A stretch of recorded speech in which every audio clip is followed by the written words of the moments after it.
Hello बच्चों, कैसे हैं आप सभी लोग। तो बच्चों, इस वीडियो में मैं आपके लिए सर्च और इंडिसेस का कुछ बेहतरीन क्वेश्चन के लिए अमेजिंग ट्रिक लेकर आया हूं। बच्चों, आपके लगभग सभी एग्जाम में इस तरह का सवाल पूछा ही जाता है, चाहे वो सीजीएल का सवाल हो या सीपीओ का पेपर हो, आपका ग्रुप डी का पेपर हो या सीएचएसएल का पेपर हो। सारे एग्जाम में इस तरह का सवाल देखने को मिलते हैं और बच्चों को काफ़ी कठिनाई होती है ऐसे प्रॉब्लम को सॉल्व करने में। तो चलिए देखते हैं ऐसे सवालों को कैसे सॉल्व किया जाता है। बच्चों, जैसा कि आप सवाल देख पा रहे होंगे कि सवाल में दिया हुआ कंडीशन में क्या, 7 टू दी पावर ए बराबर 11 के पावर बी बराबर 77 के पावर सी, और आपसे निकालने के लिए कहा जा रहा है 1/a प्लस 1/b का मान। तो बच्चों, जैसे ही आपको इस तरह का सवाल देखने को मिले तो आपको दो बेसिक अप्रोच फॉलो करना है। क्या करना है, सबसे पहले क्या करना है कि बेस का गुना करना है। अब बेस क्या है, जैसे कि पहला टर्म 7 के पावर ए लेते हैं, तो इसमें जो ए जो पावर दिया गया है इसको पावर बोलेंगे और 7 को हम बेस बोलेंगे। अब क्या करना है, जो हम लोग को दो अप्रोच फॉलो करना है। पहला क्या है कि हमें एक रिलेशन फ्रेम करना है बेस का। बेस का क्या रिलेशन फ्रेम करना है, गुना करके। जैसे 7 को अगर 11 से गुना करते हैं तो ये आता है 77। ये सीधा आपको गुना करने से आ जा रहा है, तो इसको हम लोग गुना करना पड़ेगा पहले, और उसके बाद क्या करना पड़ेगा, सारे टर्म पे एक पावर फ्रेम करना पड़ेगा।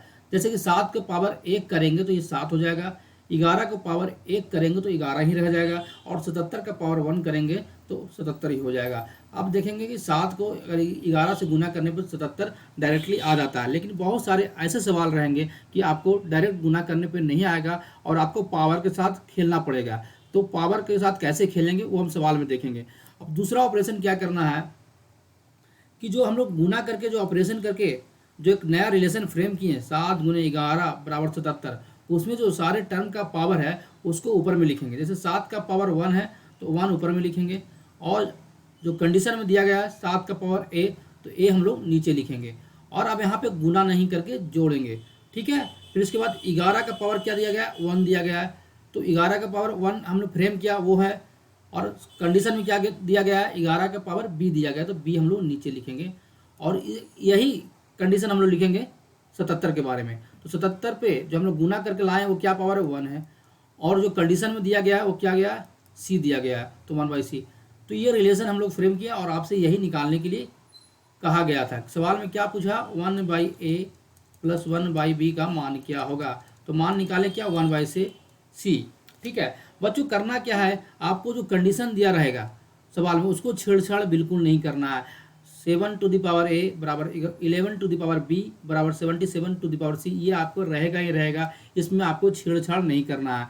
आपको बेस में भी छेड़ना नहीं है, जैसे 7 है, 11 है, 77 है, इसको भी नहीं छेड़ना है। आपको क्या करना है, सिर्फ पावर के साथ खेलना है और रिलेशन को फ्रेम करना है। रिलेशन को फ्रेम कैसे करेंगे, एक गुना करके करेंगे और एक पावर के डिवाइड करके करेंगे। मतलब जो गुना करने के बाद जो टर्म का पावर हम लोग फ्रेम किए खुद से, उसका पावर ऊपर में रहेगा, और जो कंडीशन में हर एक टर्म का जो पावर रहेगा उसका नीचे रहेगा। इस तरह से दो रिलेशन फ्रेम करेंगे और आपका सवाल सॉल्व हो जाएगा। चलिए देखते हैं नेक्स्ट सवाल को।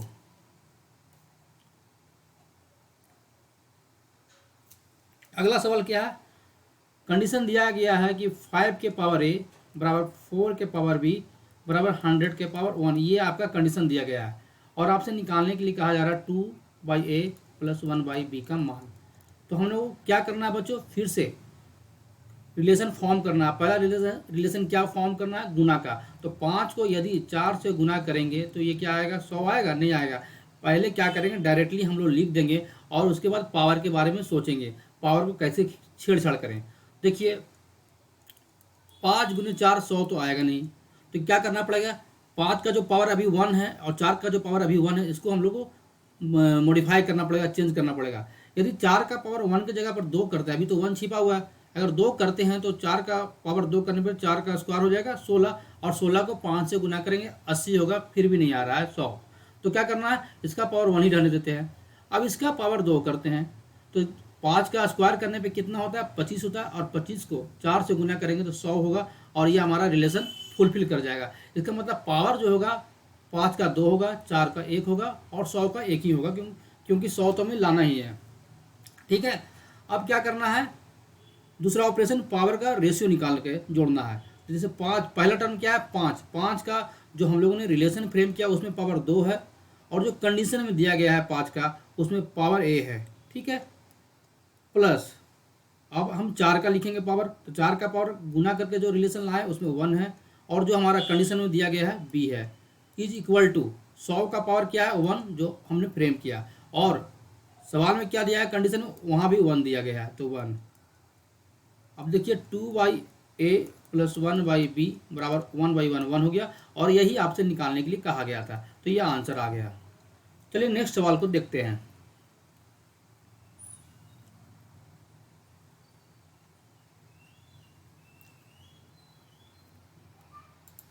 अगला सवाल क्या है बच्चों, दिया हुआ कंडीशन क्या, 2 के पावर x बराबर 3 के पावर y बराबर 6 के पावर माइनस जेड, और आपसे निकालने के लिए कहा जा रहा है 1/x plus 1/y plus 1/z का मान, ठीक है। अब फिर से क्या कीजिए, पहला ऑपरेशन गुना का, तो 2 × 3 बराबर 6, डायरेक्टली क्योंकि 2 दिया 3 दिया या 6 दिया है, तो आप देख पा रहे होंगे कि डायरेक्ट गुना करने से 6 आ रहा है, इसका मतलब इसका भी पावर 1 होगा, इसका भी पावर 1 होगा, इसका भी पावर 1 होगा।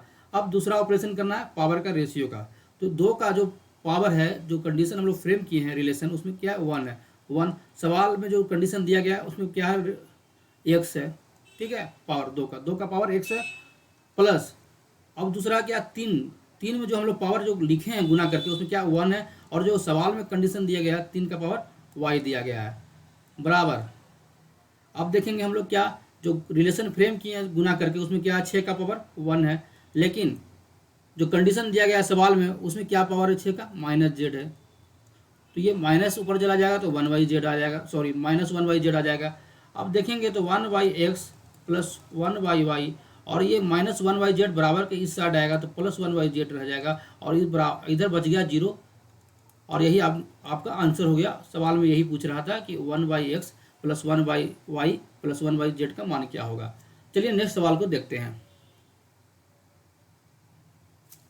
अगला सवाल क्या है बच्चों, कंडीशन दिया हुआ है कि 4 के पावर a बराबर 3 के पावर b बराबर 36 के पावर c दिया है, और आपसे c का मान निकालने के लिए कहा जा रहा है। फिर से वही ऑपरेशन करना है, बेस का गुना का ऑपरेशन, तो 4 × 3 बराबर 36 होगा, नहीं होगा, इसका मतलब हमको पावर को मॉडिफाई करना पड़ेगा। कैसे करेंगे, 4 × 3 बराबर 36 तो होगा नहीं, सपोज डेट 4 को स्क्वायर करते तो 4 का स्क्वायर 16 होता है, 16 तो 48 नहीं होगा, इसका मतलब इसका पावर 1 ही रखेंगे। अगर 3 को स्क्वायर करते हैं तो 3 का स्क्वायर 9 होता है, और 9 को 4 से गुना करेंगे तो 9 चौको 36 हो जाता है। मतलब ये पावर का कंडीशन अगर 1 2 1 रखेंगे तो हमारा ये गुना का जो रिलेशन है वो फुलफिल करेगा। तो 4 का पावर 1 हो जाएगा, 3 का पावर 2 हो जाएगा, और ये 36 का पावर 1 हो जाएगा। ये हम लोगों ने पावर को फ्रेम किया। अब क्या दूसरा ऑपरेशन पावर का रेशियो, तो जो पहला जो टर्म है 4 उसमें पावर क्या है 1 है, जो हम लोगों ने गुना करके फ्रेम किया है, और जो कंडीशन में दिया गया है उसमें पावर a है तो a लिखेंगे, प्लस 3 का पावर 2 आया हम लोगों ने जो फ्रेम किया उसमें, प्लस जो कंडीशन में दिया गया 3 का पावर वो b है तो b लिखेंगे, बराबर 36 का जो पावर है जो हम लोगों ने रिलेशन फ्रेम किया उसमें क्या 1 है, और जो सवाल में दिया गया है कंडीशन में उसमें c दिया गया है, ठीक है।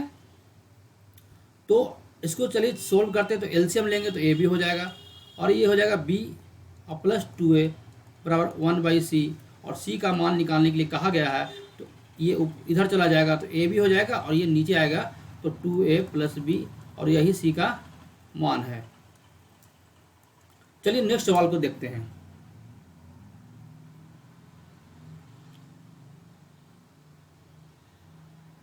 अगला सवाल क्या है बच्चों, अगला सवाल है कंडीशन दिया गया 2 के पावर a बराबर 3 के पावर b बराबर 12 के पावर c, और आपसे निकालने के लिए कहा जा रहा है c into a plus 2b by A B का मान, ठीक है।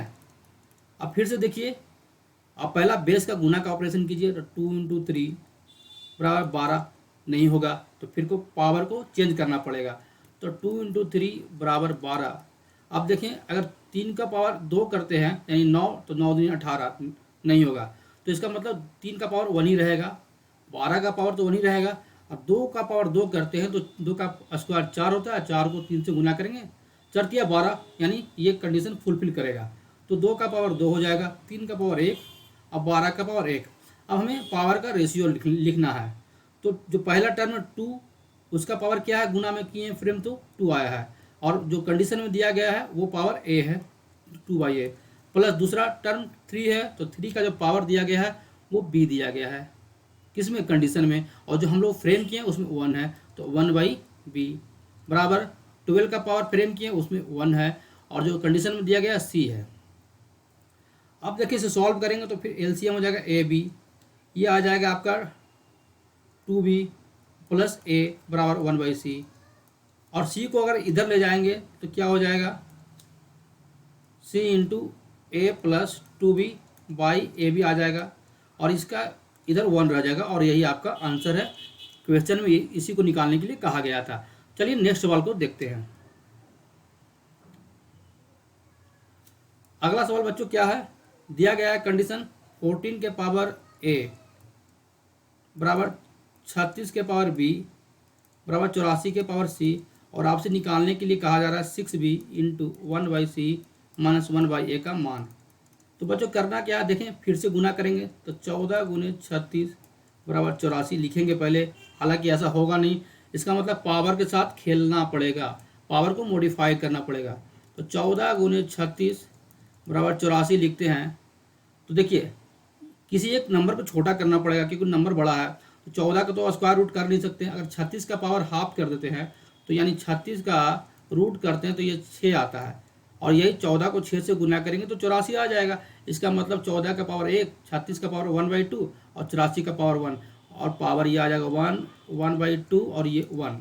तो पावर को हम लोगों ने फ्रेम कर दिया। अब दूसरा पावर का रेशियो लिखते हैं, तो 14 का पावर दिया गया, सवाल में क्या कंडीशन में a दिया गया, लेकिन जो फ्रेम किया उसमें 1 है, तो 1/a प्लस 36 का जो पावर फ्रेम किया उसमें क्या है 1/2 है, और आपका सवाल में दिया गया b, तो b नीचे आ जाएगा डिवाइड करके, बराबर 84 का तो 1 है फ्रेम किया हमने, और कंडीशन में दिया गया है c, ये हो गया। सवाल में क्या पूछ रहा है 1/c माइनस 1/a, इसका मतलब क्या 1/2 भी इधर रहता है, और 1/a को इधर लाते हैं तो ये 1/c माइनस 1/a हो जाएगा। फिर जाके 2b, यहाँ 6 भी गुना में है, आप सवाल देखेंगे तो 1 बराबर हो जाएगा 2b into 1/c minus 1/a, और हम पूछ रहा है 6b, जिसका मतलब इसको 3 से गुना करना पड़ेगा, तो 3 से इधर भी गुना कीजिए और 3 से इधर भी गुना कीजिए, 3 से गुना करेंगे तो 6 भी हो जाएगा इंटू 1/c माइनस 1/a, यही आपका आंसर हो गया 3, और यही सवाल में पूछा जा रहा था। तो आप बच्चों आप देख पा रहे हैं इस यूनिक अप्रोच से ऐसे सवालों को कैसे हैंडल किया जा रहा है, बहुत ही यूनिक अप्रोच है और बहुत ही आसान हो जाता है सवाल। तो बच्चों ऐसे अप्रोच को आप फॉलो कीजिए जब भी आपको इस तरह का सवाल देखने को मिलता है। तो अगर वीडियो अच्छा लगे तो वीडियो को लाइक कीजिए, शेयर कीजिए, और हमारे चैनल को सब्सक्राइब कर दीजिए, ताकि ऐसे ही इंटरेस्टिंग ट्रिक्स और कंसेप्ट आपको समय समय पे मिलते रहे। चलिए मिलते हैं नेक्स्ट वीडियो में, तब तक के लिए धन्यवाद, थैंक यू।